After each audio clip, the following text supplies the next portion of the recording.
අයිබෝවන් මෙන්න දැන් ලැබුණු විශේෂ පුවතක්. Former Inspector General of Police, IGP, Deshabandhu Tennakoon has surrendered to the Mathura Magistrates Court this morning. මේකේ තේරුම තමයි former Inspector General of Police, former හිටපු Inspector General of Police, IGP. ඒ කියන්නේ කවුද? පොලිස්පති කියන එක. IGP කියන්නේ පොලිස්පති. Former Inspector General of Police හිටපු පොලිස්පති දේශබන්දු තෙන්නකෝන් has surrendered.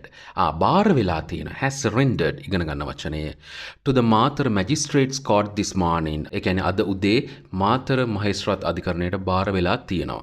හරි අන්න එහෙම කියන්න පුළුවන්. ඒ වගේම මේක තව විදිහකට කියන්න පුළුවන් has appeared before the Mathura Magistrates Court this morning කියලාත්. එහෙම කියන්න පුළුවන් නැත්නම් මේක තිබ්බ විදිහට former Inspector General of Police IGP Deshabandhu Tennakoon has surrendered to the Mathura Magistrates Court this morning. බාර වුණා. ඇපිය කියන්නේ පෙනී සිටියා කියන අදහස. ඉතින් මේ වගේ බ්‍රේකින් නිවුස් පාවිච්චි කරලා තමන්ගේ ඉංග්‍රීසි දැනුම පුළුවන් තරම් වැඩි දියුණු කරගන්න උත්සාහ කරන්න ඕනේ. මේ වගේම බ්‍රේකින් නිවුස් එකකින් ආපහු හම්බ වෙමු. හැමෝටම ආයිබෝවන්.